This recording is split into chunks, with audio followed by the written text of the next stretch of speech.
Yuma, which means hello in Ngunnawal. For those of you that don't know me, I am Caroline Hughes, Director of CIT's Urana Centre, the Centre of Aboriginal and Torres Strait Islander Excellence at Canberra Institute of Technology. I am also one of many Ngunnawal elders that have the cultural privilege and right to provide welcome to country on behalf of our Ngunnawal community. Before I go further, I would like to acknowledge other Aboriginal and Torres Strait Islander people that may be watching this film. And I also pay respect to your elders, both past and present, and emerging leaders. I also acknowledge you, our many non-Indigenous friends that are also watching this film. And I pay respect to you and your ancestors. Providing welcome to country is an important tradition that all Australians should participate in. So in the words of my ancestors, Yuma Yumalandi, Nanayirabi Krulili Manangai, which means hello and welcome to Ngunnawal country. Or in other words, you may leave your footprints on our land. Thank you. Previously on Pressure Cooker, our two teams and their captains, Brad and Yvonne, went head-to-head in a battle to cook the best truffle-infused breakfast. After a tense reflection from the judges, Brad and his team were triumphant, but only by half a point. Will Brad be able to hold on to his achievement from last week? Or will Yvonne be able to fight back? Stay tuned to find out. You're watching Pressure Cooker.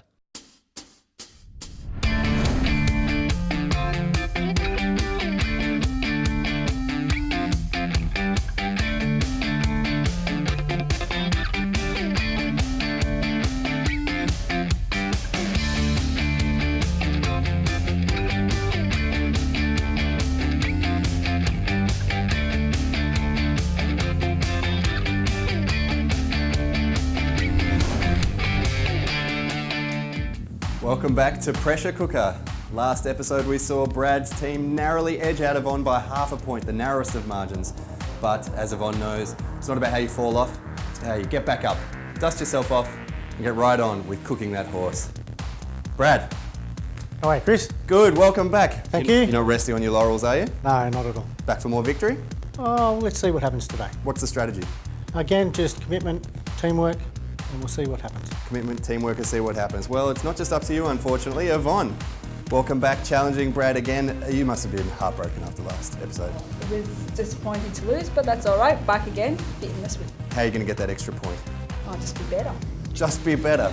It's that simple. Wars aren't won in the strategy room alone. It's about boots on the ground. To that end, let's meet our student chefs.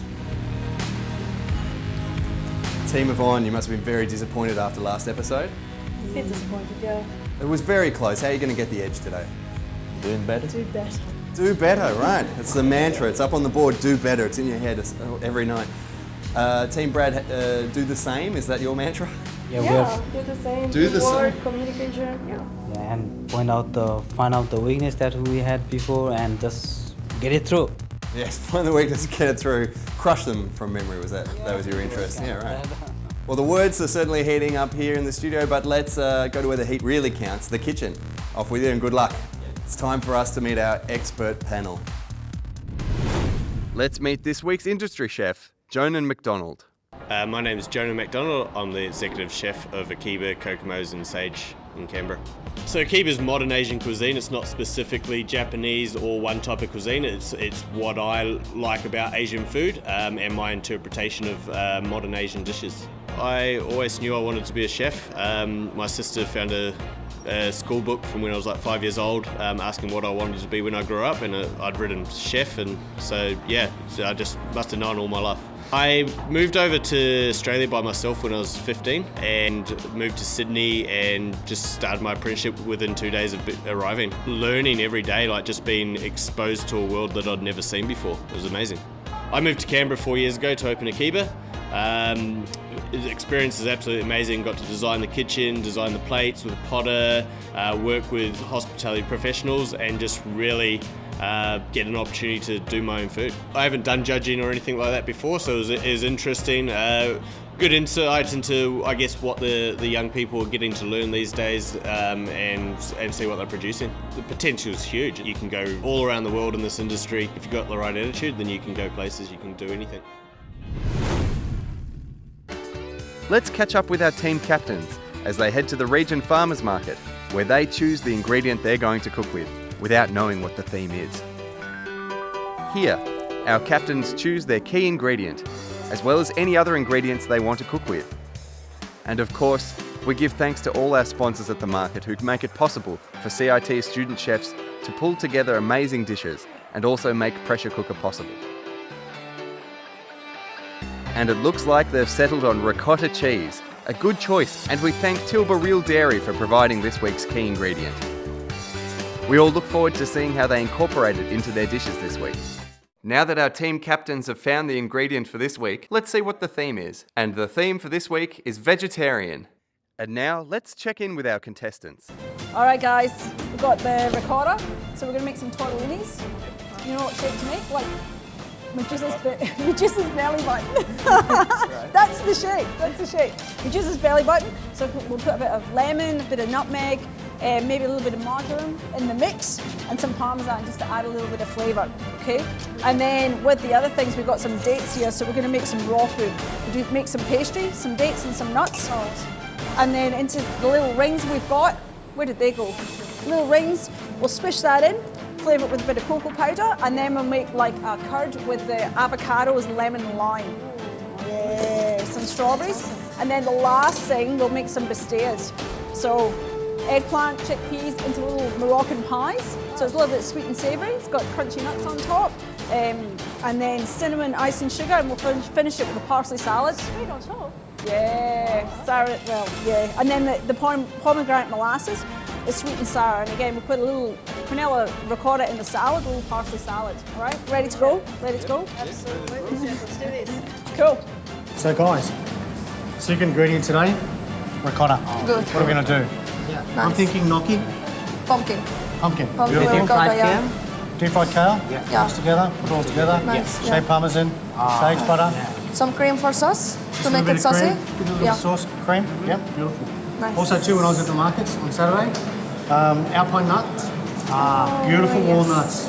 So we're going to do a vegan dish, a raw dish. Yeah, a vegan sausage made out of walnuts. Perfect. Yeah, so we'll do that.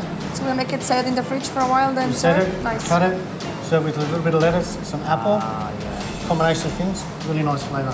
And then Perfect. also too, again, and some mushrooms, something a little bit vegetarian. We'll do Kind of kebab, a little bit kebab. Oh, nice. kind of skewers. Yeah. Skewers, With the yeah. satay sauce. Why not? Soy Yeah, sauce, so tastes really nice, and then we can use tempeh or small salad, tofu. bit of rice. Right? Yeah, Give some salad on the Yeah. side. yeah, salad. How about that? Nice. Beautiful. Sounds All right, amazing. let's go. Let's get this Let's go. done. Let's Get cook. it. Okay.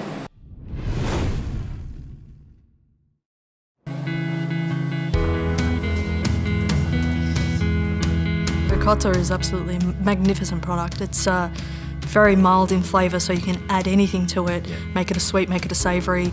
It could be a binding agent and just really add a lot of flavour to all your dishes, even though it doesn't have a lot of flavour itself.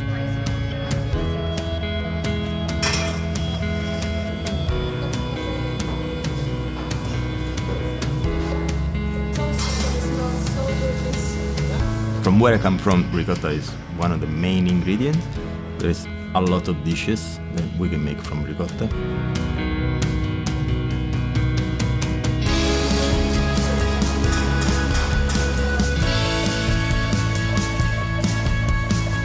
Last week we did pretty good.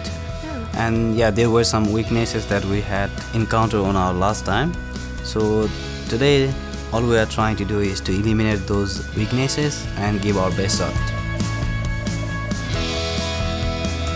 It's not like it's your job or it's my job. We're just helping each other, trying to figure out what we're gonna do all together. You cannot be like just like Doing your steering, own like bit, staying yeah, there exactly. steering. I don't know, something. Exactly. You just keep working, and if someone is close, hey, can you please help me and finish that?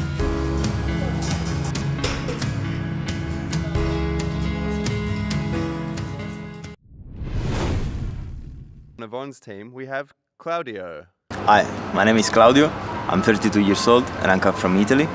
The most pleasant memory is the opportunity to grow personally, be more independent. That's what this country offered me. So really good about it. My grandfather, from my mother's side, they were farmers, so we always grew everything in the house, like vegetables, even a little farm with animals. So I'm used to, since I was little, that we cook everything. So that's kind of my knowledge and my passion for cooking. Because I decided to start to travel, and I'm Italian, so for me it's a little bit easier to cook and do some kind of stuff because I grew in this kind of environment. With a qualification, it's easier to travel around the world, find a job. Just pressure cooker, different experience, something new, out of the routine, you know. I always like to do something new that stimulates myself and my passion. I like cooking. There was this opportunity, and I was like, why not? Instead of saying, why?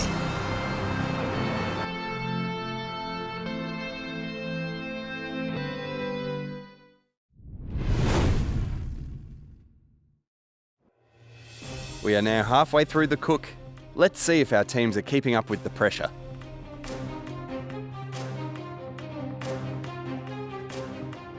Team Brad are tasting their first gnocchi, but it looks like they aren't happy with the first attempt.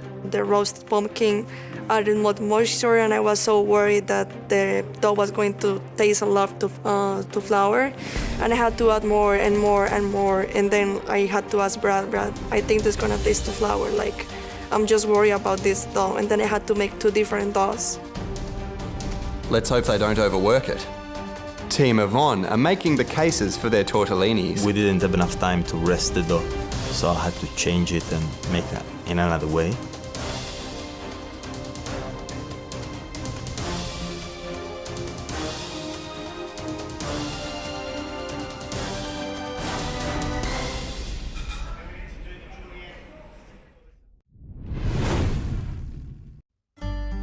Earlier, we interviewed this week's CIT judge, Ronnie Jordan, about her work. So my name's Ronnie Jordan, and I'm a cultural and community arts teacher here at CIT Urana Centre at Reed. The reason why I got into teaching is I didn't really like school when I was younger, and I really love the way the community learning here is at CIT Urana Centre. The most important thing for me while I'm teaching is watching the students grow and passing on that knowledge that I've shown them. Ronnie is also a proficient trainer of traditional weaving techniques. How I became involved in weaving was I was a cultural ranger at ACT Parks and went on a women's business trip, learned all off the elders and aunties out there, and I picked the skill up real quickly. Different techniques I use in basket weaving are coil weaving and twining is my main one. So in the practice now of learning how to do fishnets, so I can share and pass that knowledge on. I felt very nervous about being a judge on pressure cooker because I didn't know what to expect and what was going to come out in front of me, I guess, because I don't like all foods, but I like most foods. The thing I was looking forward to most was what the students were going to bring to the plate in flavour presentation, as I love watching cooking shows. 45 minutes in, time is starting to run out. Let's check in with the team. Team Brad are working on their vegetarian sausages. Hopefully they can get everything ready in time. Team Yvonne are now finishing up their tortellinis. I think our approach was very minimal today. Speak less, do more. Rounding off this week's contestants, Narayan. My name is Narayan Adhikari, so I go by Narayan also. Currently I'm working in Hyatt Hotel Canberra. It's been like more than 1.5 years. And I'm studying in CIT, doing Commercial Cookery Certificate 3. I'm from Nepal. I moved to Australia like 2.5 years before. I lived in Melbourne for a while, then I moved to Canberra. My wife, she was working in Hyatt at that time. She was working in housekeeping department. Then she said, oh, we have got an opening in the restaurant, so do you want to come and apply? And I said, okay. I started as a stewarding first, and then in a month I entered the kitchen, and now I'm recently the second in charge of the whole event kitchen. We did a couple of shifts to help event chefs, and at that time we saw he has a lot of potential. And then we speak to him about really wants to take this career as a chef. He needs to do his qualification. And I think that's where we suggested him to approach the CIT and find out what courses he can do When I was young, from those days, I had a really great passion for cooking, but I never thought that someday at some point I'll be using it as a profession. So when I came here, I got chance to work in a kitchen, and like my passion, it became more strong, and I enjoy all those aroma that comes when you're cooking, to see people being happy after eating your meal. That's all keeps you happy. I want to open my own restaurant at some point, but I want to learn a lot of things before doing something by myself.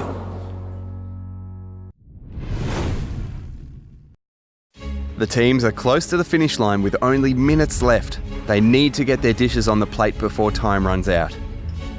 Yvonne's tortellinis are ready to go, with Brad just behind plating up his skewers.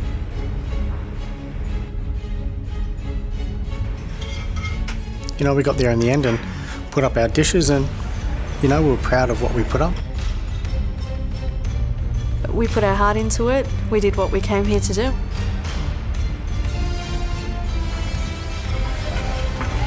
Next up, Team Yvonne are putting the finishing touches on their walnut rings, and Brad is wrapping up his vegan sausages in lettuce.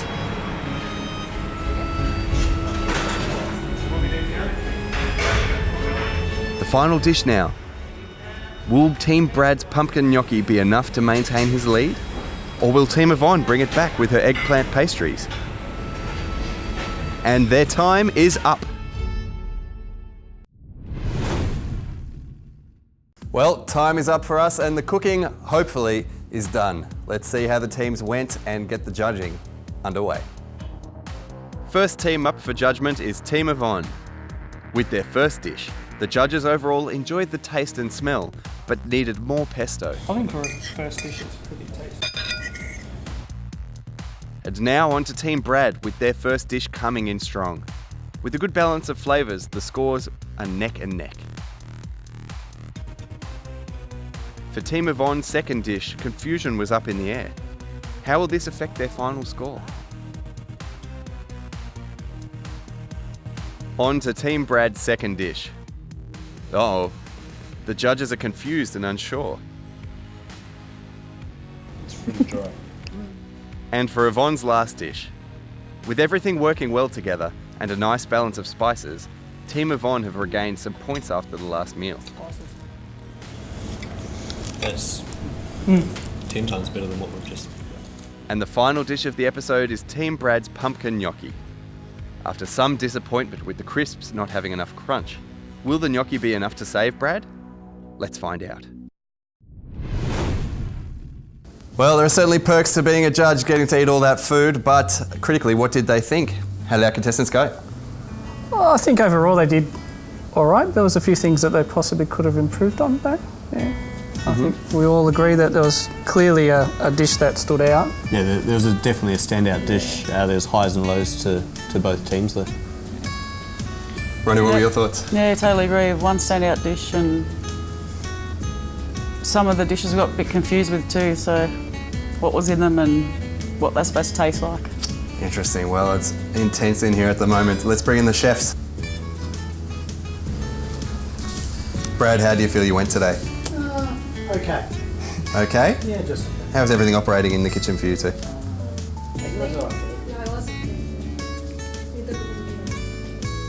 Interesting. It's always good to have room for improvement. Yvonne, what about in your kitchen? Yeah, pretty good. Claudia was cooking like his nonna, and Sam was making pies, so it's great. Wonderful. All right, Dave, moment of truth. How did they go? So, moment of truth. Overall, again, we said there was a clear winner of a dish. The winners today, with a score of 65.5, was Yvonne. Congratulations, Team Yvonne. And what was Brad's score? And Brad, we scored you 55. 55 to 65. Another very competitive round, but Yvonne coming out clear in the end. Congratulations to all of our chefs. We'll be back here next week with another episode, and we're 1-1 for those playing along at home. So there's everything to play for with 2 episodes to come. Thanks for watching Pressure Cooker.